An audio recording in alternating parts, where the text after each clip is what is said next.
Hi everyone, it's Michaela. Welcome back to my channel. So today we're going to be doing our end of year Techo Kaigi, and today we are being joined by Booth Bae himself, Miguel. Hi! So, as y'all know, a Techo Kaigi is a end of the year planner meeting where we talk about what was working in terms of our planners from the past year and what was not working, and then what we're planning on using going into 2026. So without further ado, let's get into it. Okay, Miguel, so welcome to the channel and excited to have you here. So your planning style is very different from my planning style. And honestly, I feel like it's pretty simple and straightforward. You don't like overcomplicate it with a ton of extra planners, which is really great. But talk to me kind of about your planning style, kind of the history of the planners that you've used, what you have enjoyed, and what you've been using this past year. Yeah, so I tend to gravitate towards more of a week style, so that's kind of more vertical style. And so this is for this year. I think it's a Takahashi show.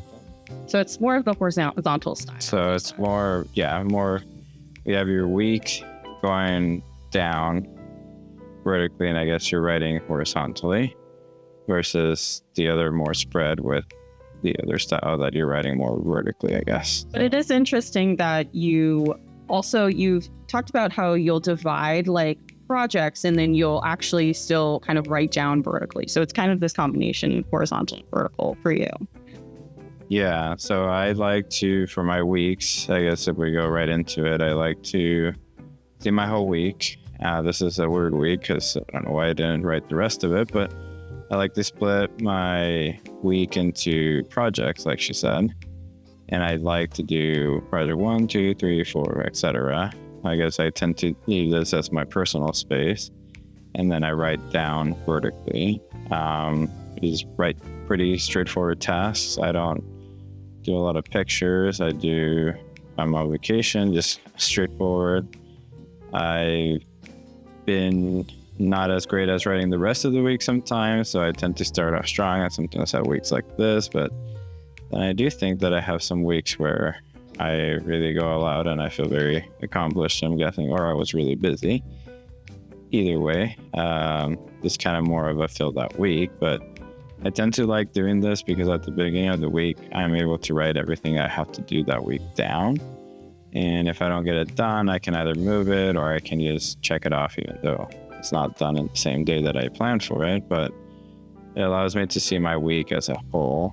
But I tend to like this versus individual day because I think I meant like a day per page because it gets hard to see what's coming down the line.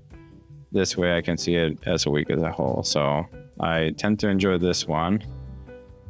Some features I tended to gravitate toward this one this year because I guess in 2024 I had used a Hobonichi weeks. Nice. And the reason it was purple was because I was definitely in experimental mode for trying out a bunch of different layouts. I wanted to try the weeks, and I ended up getting this Hobonichi weeks, but that you ended up inheriting. So that's why it was purple. It also has a fabric cover, as opposed to some other Hobonichis that you seemed to enjoy the Hobonichi weeks. Yeah, and I don't care about color that much clearly, and I was like, I need a planner, so I'll take it.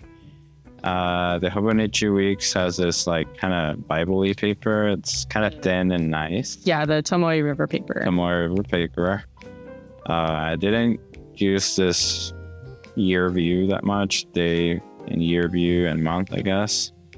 But I did do a little bit of I guess this is your initial usage of it, and then you switch to different ones. But I tried to use this initial monthly view for the year. Yeah, your February stayed pretty busy, or you stayed you filled it out pretty well.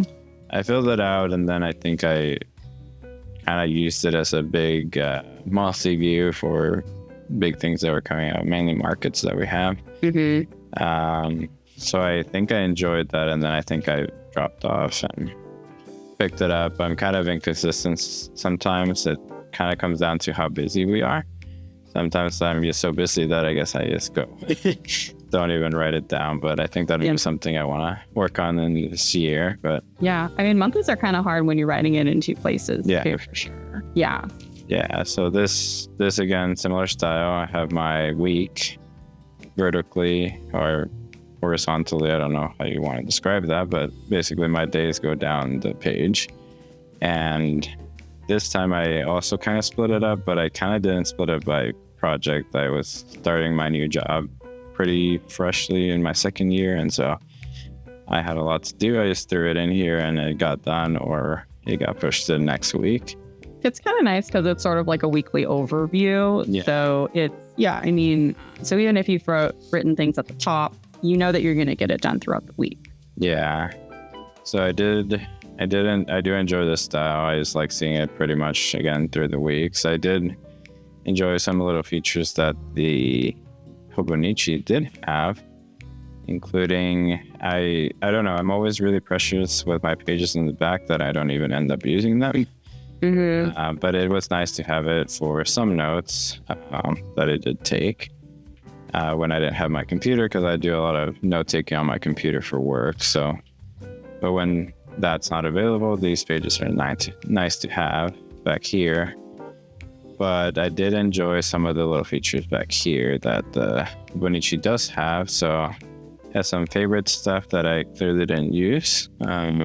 Probably didn't see it, but I did enjoy this My 100 list. I ended up using it that year as like writing out my books that I read that year. And I guess I tried starting from last year because I didn't have any way of recording that.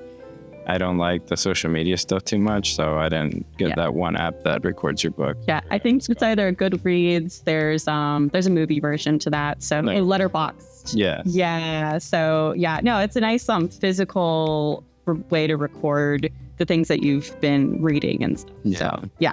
So I recorded them. I guess I read Harry Potter in 2023, and then I didn't write anymore. I think I was just motivated in the beginning of the year of 2024, but I definitely read more. I like that you included the dates that you finished reading the books, or even the months, because you can kind of see your progress on how many books you've read per month. And I mean, 17 books is still pretty good across like the end of 2023 going into 2024. Like, it is a great little area to track your progress. And if you can essentially reach 100, that's really awesome. And I like the flexibility that you can be books, it can be movies, it could be meals you cooked, whatever. Yeah. So definitely I like that feature, and I think I was missing it from this one because I don't think it had any of that. It had more of a... It has a smaller note section too. Well, it has an insert. Yeah, it has a little insert. A notes insert. Yeah. Okay. It has a little bit of a memo section back here in the back that I definitely was going to write down my goals, and I ended up writing them in my computer instead. But it had that space, but again, I'm kind of precious with it, and then I forget about it and don't use it. But significantly smaller note section for you. Yeah, and then it had this insert that was kind of nice for extra little notes. I used it for some calls and some random things that I had to do. When I didn't have my computer, again, I would use that, and then some kanji practice. But it didn't have these little features of like, where's my 100 list, or if I wanted to write my favorite things. Over here, that was definitely not existent over there. And then I do like this, I think this last little feature I'll point out from the Hobonichi from 2024 is this 365-day checkoff sheet. I guess it's supposed to be you check off your day just to track the year. I tried to use it because I was trying to practice kanji for our Japan trip in 2024. So it was a nice little way of doing that. And then I don't know what happened. I got too busy and I ended up tracking it out on my phone on a different app. But it's nice to have it there. I like the tactility of it. There's a little bit of address here stuff too. And that's pretty much the weeks. So this one, I was able to get it from a stationery fest that we attended, or I think we just attended it, right? Yeah. Yeah, we attended the Yoseka Stationery Fest back in 2023, and they were giving away 2024 planners at the end of the festival. So that's how or 2025. And then they were giving away 2025 planners. Something weird. Yes, like and that. so essentially you secured your planner for 2025, and that was why you ended up.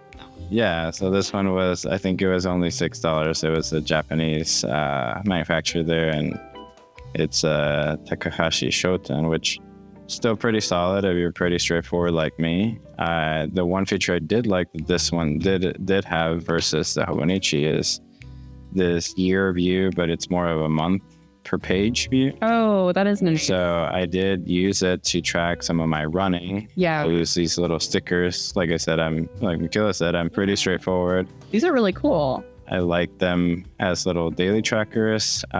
So I did like those. Apart from using Strava for running, I like seeing my progress here sometimes. Even put some milestones for my distance that I was running, and then I got busy and didn't do it, but I did like that feature. The Hobonichi weeks from 2024 didn't have that necessarily. It had more of a month per 2 pages spread over, so it's a little hard to see month versus month unless you're flipping it. Mm-hmm. And it does have I pull that up again, the yearly feature, but I don't know if it was a little intimidating or I just didn't find something to use that you like that, but yeah, I will try to see what that looks like for this year, because this year it's more a year at a glance. Yeah, it's more of a year at a glance. Yeah, which is nice. So yeah, that's really great. What are you thinking about using for 2025 now that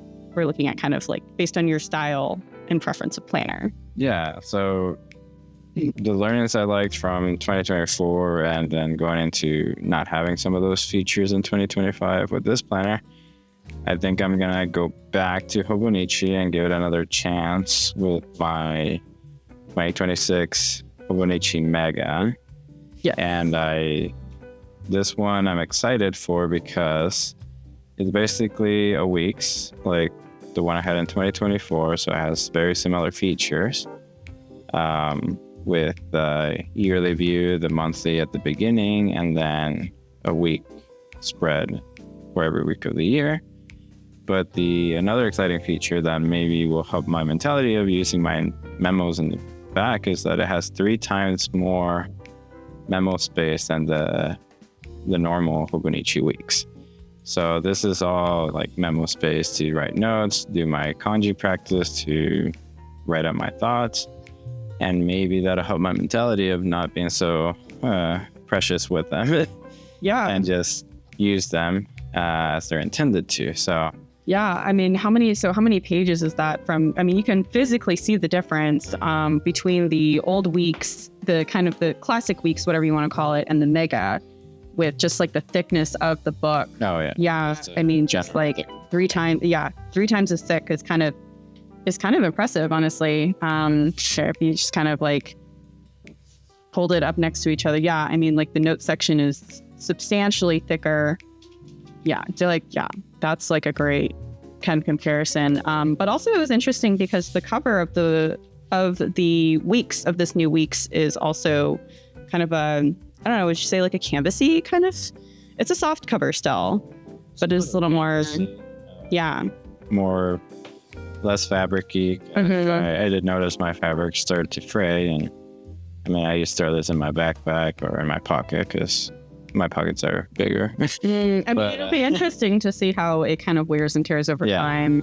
You didn't get a cover for this, so kind of see how it holds up to the wear and tear of a year, you know. So yeah. I mean, I'm not too precious of it. I'm more of a tool for me that is useful, and I look forward to using it because I like the style. So again, the week spread, so I'll split up my week by project and then have that space to write it down.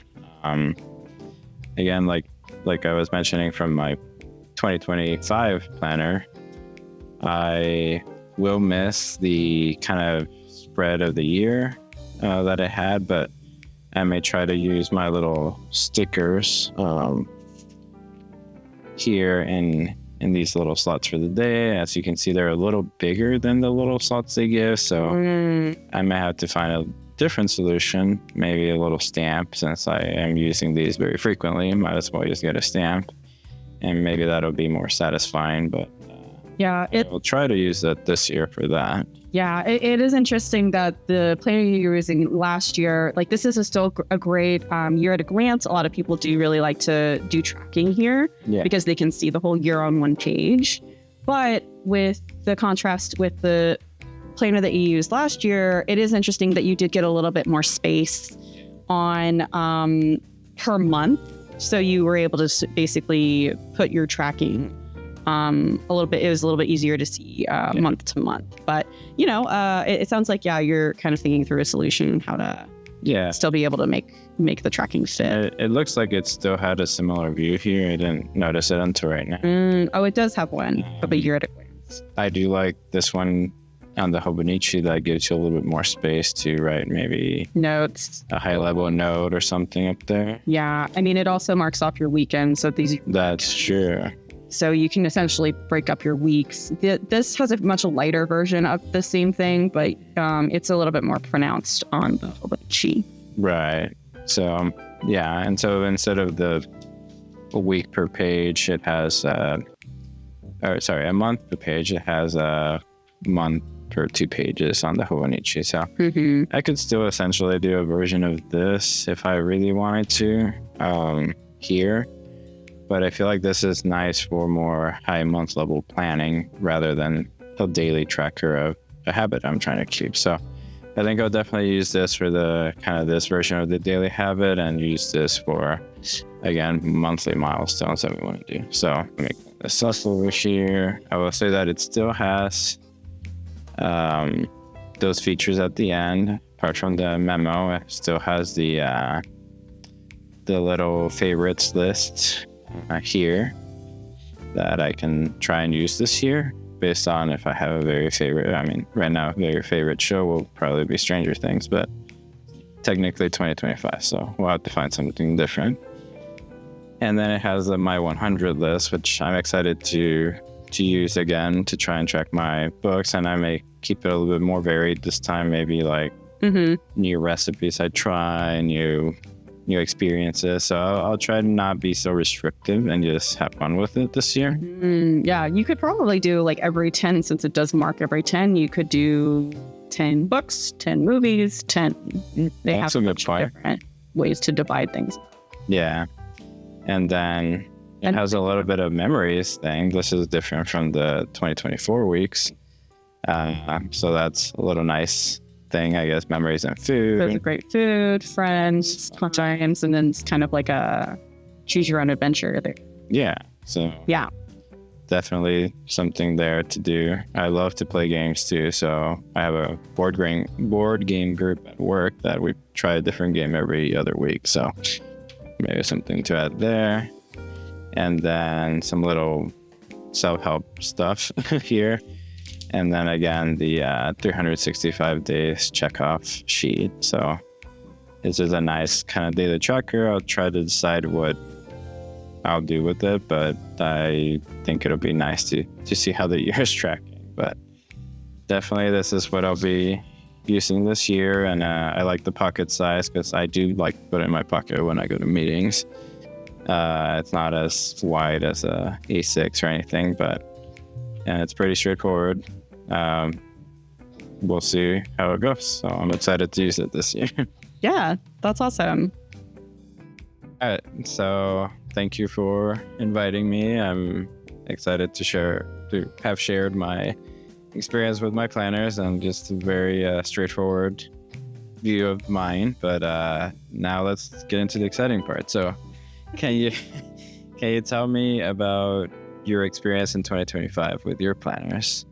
Yeah, so I definitely ambitiously, and I won't try to go too far into the planners that I've already talked about in the mid-year, but I did start off with this Hemlock and Oak weekly planner, and I kind of fell off pretty quickly because I didn't like how things were getting divided up. I felt like it was too much space.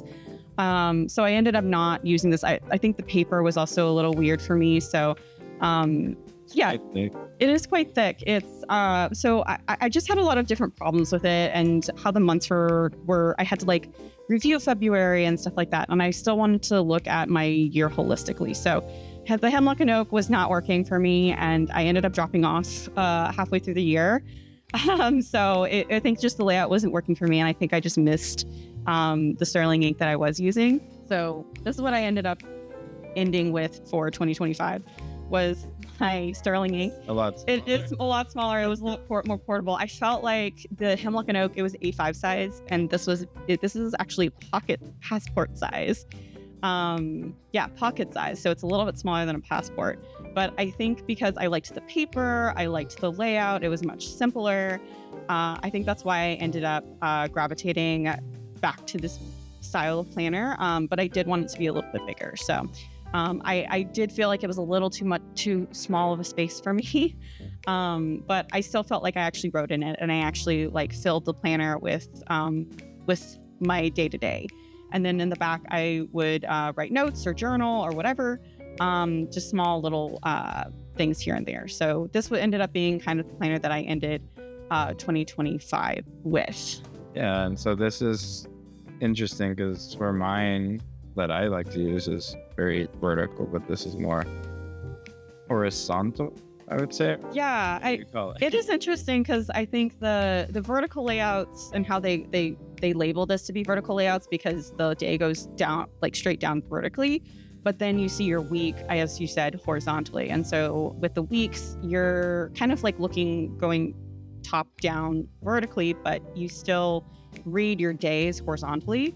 So yeah, I mean, I think it's totally up to preference. I also noticed that the color of the paper is more of a green paper off-white versus a bright white. I didn't really have a preference one or the other, but it was mainly that I couldn't get this style vertical layout with Hobonichi, and so that's why I opted not to do Hobonichi for my weekly.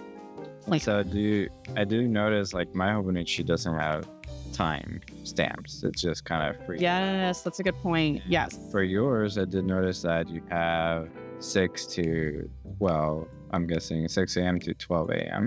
Mm-hmm. Did you end up using those times? Do you like that style, or is it just there, I guess? Yeah, that's a great question. I actually don't end up using the timestamps super closely. I'll use, if I have an appointment around a certain time, I'll put that within the vicinity of it so I can kind of break my day up. But I did start doing it more task list based, where I would either put what I'm supposed to do and I have a checkbox. And then I've also was doing sort of like task accomplishment tracking. So whatever I finished, I would just put it as a bullet point and could track the things that I actually completed instead of having this task list that I kept carrying over day to day. So I tried to do a little bit more like that. And then I'm very color based in terms of like different projects, different things.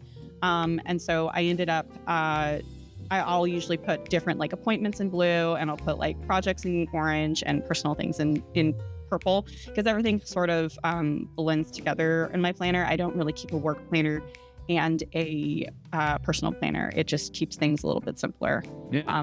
And I will mention, in conjunction with this planner, I did end up using, because I had such a small amount of space, I did end up using this notebook that sort of would lay out, it would start to lay out like sort of like my brain dump, I guess. And then I would carry over my tasks and actually track the tasks that I finished in this notebook. So it was sort of a combination of these two notebooks that kind of got me through the week, because I was so limited on space for this and this. So that was really my planner system for the year. It was a bit chaotic, honestly, and I didn't like that I was using 2 notebooks throughout the year, but that was sort of how it ended up netting out. Any other features you like to point out? I noticed that it has this like monthly view over here. Did you end up using this at all, or? Yeah, I think I didn't, because the monthlies specifically for this, for my planner, it was just me. I would have to rewrite everything, like an appointment here and in the weekly, and it ended up kind of being redundant for me. And I ended up using the monthly view for dates and stuff digitally on my digital planner than I did in my physical planner. So I didn't end up using the monthlies here. It's similar to Hobonichi, where all the monthlies are all together at the beginning, and then you get your weeklies, and then you have notes in the back. And similarly, I didn't end up using all of the notes pages in the back. I got pretty close, honestly. I think I probably had a few spare pages left in the back doing brainstorming and stuff like that. So, but yeah, I feel like it was a pretty well-used planner for the most part. Yeah. Thanks for showing us your planners and your transition from that bigger planner to the little one. And I think that's great that you found a system that worked for you for the rest of the year. Are there any other items that you want to feature for this 2025 year? Yeah, so I did have a few other pieces of stationery that I was using throughout the year to journal and to track my month-to-month. And so one of the journals that I was using this year was the Hours Research Journal for 2025. And I won't flip through this completely because it's my personal journal that I use to write all my thoughts and feelings about.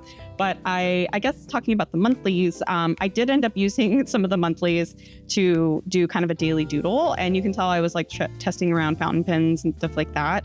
I think that I kind of got into a rhythm and I really enjoyed this practice. And I liked that I committed it to this specific journal because it felt like it was kind of a recap of my day. There wasn't any perfection attached to it. It was really just let's have fun, let's draw something. Yeah, I mean, it was more of a colorful, a artistic exercise for me to do this for this year. So I'm proud of myself. I've pretty much completed most of the months. I'm right here at the end of in December. So and I tried not to overcomplicate it. It could be in one color.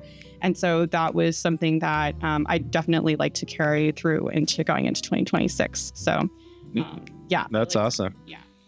Thank you. Yeah, I enjoyed journaling this year. I think I really did a good job journaling. It was a lot of fun just getting to journal and do a little more junk journaling. I even would keep tags and stuff kind of a little bit of junk journaling, but I still kept it pretty simple in terms of the things that I wrote about and stuff like that. So I didn't try to overcomplicate it if it was a straightforward day. And if I had time to junk journal or tape things in, I would do that maybe as a backlog kind of activity. But it was definitely very therapeutic for me, for sure, to get to do that this year. Yeah, no, I think it's awesome. And it's even helped me when I have wanted to remember something. I've asked a question and she's like, let me look at my journal. What happened that day?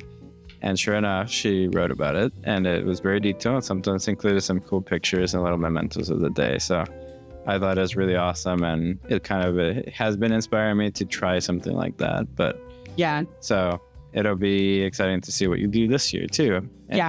To do more journaling for sure. Yeah, I definitely want to keep that up. All right. That's cool. Any other tools you use for 2025? Yeah. So, I mean, I talked about this in my past video, but I am still using the Archer and Olive sketchbook. And so that's kind of staying as sort of still keeping up with it. And so I just wanted to mention that this is still a piece that I keep hold of and I'm still adding to. So that's been a fun little piece that I've kept up with. And then I wanted to still shout out that I sort of kept up with this cat calendar in terms of the monthlies. I got a lot better going into September, tracking my market dates. And it was a little easier to do at a glance, oh, I've got this market coming up. And so, and it was still really fun to see all the cute risograph illustrations that Megan Wang drew for each month. So it was kind of a little piece of joy that I got to sort of glance at every month. But I really kept it simple. I was more of a day tracker, but I didn't quite find it super effective. So I'm not sure if I'll carry that into 2026 specifically, or I'll end up designing my own. We'll kind of see where that goes. But it was a nice little visual aid, but I didn't really end up using it as much as I thought I was going to. Yeah, I mean, I enjoyed looking at the reso since I do enjoy printing. I thought that the bicolored printing was very smart to keep it straightforward and simple and being able to print front and back on the same 11 by 17 page. And it was very cool to see. But yeah, like Michaela said, we didn't end up using it for a lot of planning there because the space was a little tight. So it was more of like a major thing that was happening that weekend, that day. And that was it. I think, but it was fun to look at and enjoy to see every month the new little illustration. Yeah, I think that was probably the most delightful part of this calendar. And getting my hands on one is really hard. Honestly, you have to pre-order it with her. So I think I definitely just wanted to try it out and see if it would work in my system. Personally, it ended up being an extra task that I had to do. And sometimes I would find myself like backlogging, crossing off pages. So it's not as naturally routine for me to interact with this type of stationery. So I probably won't do this again next year. I need to kind of keep it simple. Yeah, I mean, we do have our paper supplier that we use, and they have large calendars that I think they gave us a giant sheet with a huge calendar for the whole year, and we kind of ended up using that one more.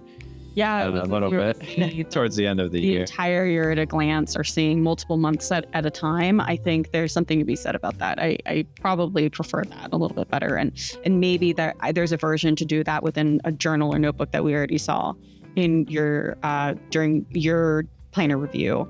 And that probably would be more efficient than than a huge wall, just a month to month. Yeah. So that was awesome to see all the tools and different stationery items you use for 2025, your planner, your journal, and your wall calendar. So what does 2026 look like? What are the planning tools you're using this year? Yes. So I am excited that I believe at the end of my mid-year Techo Kaigi, I did end up announcing what I was wanting to use for this next year in 2026, and that completely went out the window when Sterling Ink actually released her complete planner.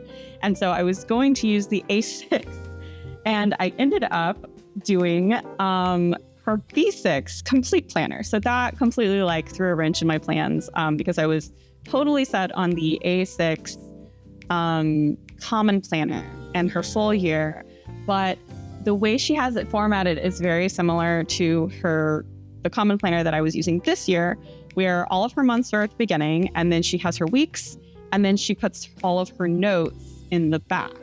And it would have enough pages for you to essentially do a daily journal page for the entire year. And so that was how she had her common planner formatted, very, very similar to Hobonichi. This year, I think she's trying to kind of do a bit of hybrid of what people potentially had been asking her to do. And so the complete planner essentially puts everything in sequential order.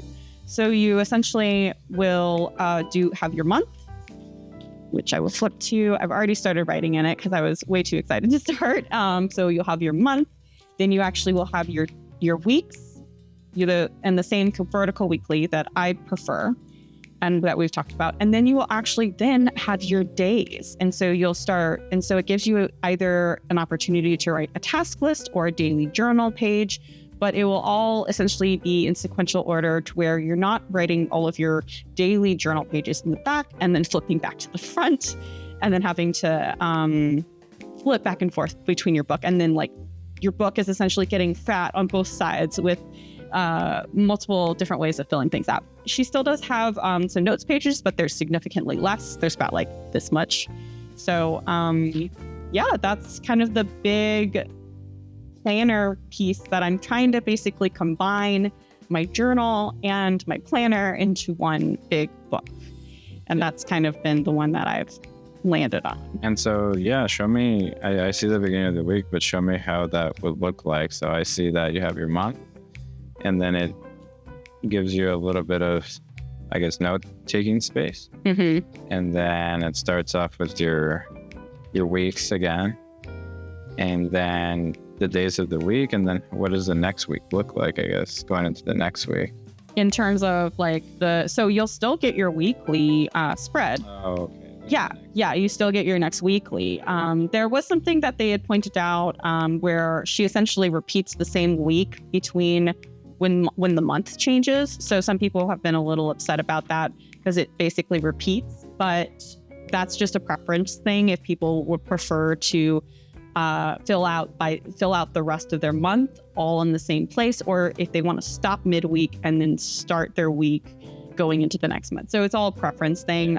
So that I feel like that could have been maybe a little less clunky, but I think it's a planner community preference, and I think it was safer for her to just like repeat the week, and then people can choose which one they want to fill out. And so I will also point out that I did, as I mentioned, wanted to continue filling out my monthlies, but I've been trying to kind of reconnect back with my love for colored pencils, and I did a lot of colored pencil art in school, and so I kind of have combined the fountain pen ink that I've been using and then coloring things in kind of as I go. December, she includes December, so December has been fairly consistent for me, but we'll see if I can keep this up going into 2026. But it's been fun just drawing it already and getting really excited about what each day kind of brings. So yeah, that's kind of my plan in terms of planners for this year, is to do sterling ink. Nice. Oh, that's awesome. Thanks for the quick overview. So I'm really interested in to see how this new workflow looks like, because it looks like you're consolidating a lot of all the little items you had from 2025 into this guy. So yeah, give me a quick rundown of how kind of a week would go and what would you put in the pages. Yeah, something that I was really excited about with this layout was that I essentially could put everything in one place. And so I work on a daily basis, I work through the weekly spread, but to essentially get rid of the massive brain dump notebook that I had here, I'm wanting to put my brain dumps on the page before the week. So this is a journal page that she includes, but then she'll include at least 1 to 2 pages of a blank space for you to fill in with whatever. And so that's before your week starts. Yes, before your week starts. And so I definitely want to put my brain dump here of my tasks for the week, and then can keep this clear for, because I used to sort of like divide it up with like a piece of washi, and then I would just do my brain dump here, but it tends to clutter the week overall. Yeah. And so I wanted to keep it a little bit more separate, where it's on its own page. It's still sequential within the week. So I'm not putting the brain dump all the way in the back. And so it essentially can stay here in the front within the same week. I can put my tasks, track the tasks that I'm doing throughout the week, appointments here. And then at the end of the day, again, since the journal pages are sequential, I can either put my daily tasks list, because I have enough space here, because sometimes I'll take a sticky note and I'll just like put a daily task and then just paste it into my weekly, and that's a little chaotic. So I was also hoping to either put like a daily task list here, because you do still have your hours for the day. Right. So it essentially, you could still put your daily appointments within here, but my plan was to use this as a journal and junk journal, and then have like the things that I wanted to get done. So kind of have essentially 2 places of like the things that I accomplished in the week and appointments, and then the individual day-to-day tasks plus a journal page for that. But I like that it's all together in one spot. Okay, that's awesome. Yeah, so you kind of proceed through your week, and then, like you said, at the end of this week, you have these 2 blank pages where you're going to plan out the next week. I guess in this case, it goes into February, but similar case, you have these 2 pages to plan this week in February. Mm-hmm. Okay, that's cool. That seems like it's accomplishing what you had done in different places in 2025. So awesome. Yeah. That's awesome. That looks like a very all-in-one planner, and I'm excited to see how you use it and planning this year, and should be awesome to see it. So any other tools you're planning to use for 2026?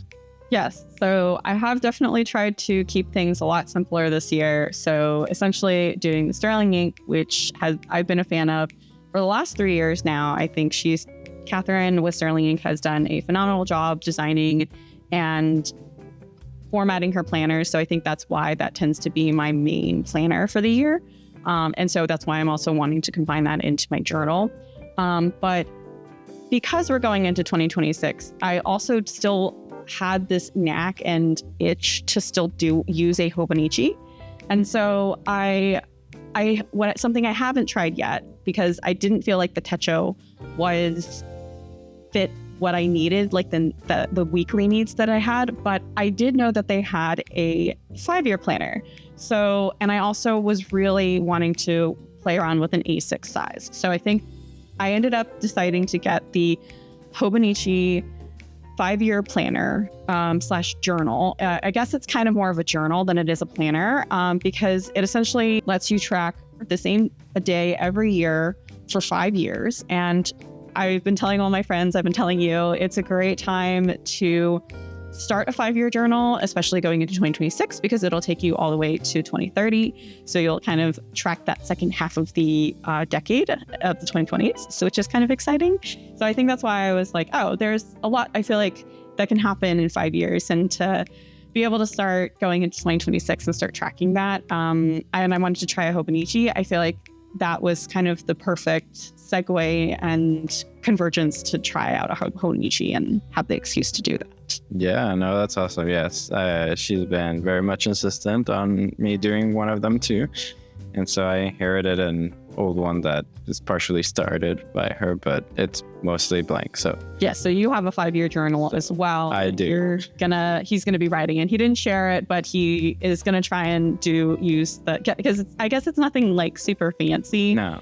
But I mean, for this, I feel like since it's a Hobonichi, and I'm excited to try it out and use it. I think I definitely wanted to share that here, and it hasn't been filled out either. So yeah, the other one has some stuff in there that we don't want to share in a video, but yeah, this one's really awesome. I do like that it has a spread per day kind of, and it gives you this extra space over here for whatever you want to do. The one I have is kind of a day per page, so you're kind of very limited on this is all the space you get for that year and that day and that year. Yeah, which is fine for me. I think it's a good starter because I need to learn how to be more journaling daily stuff. So it'll be a good intro for me without being overwhelmed by this full empty page. But yes, I know for you definitely enjoy writing and putting little mementos in your journal. So yeah, it's nice.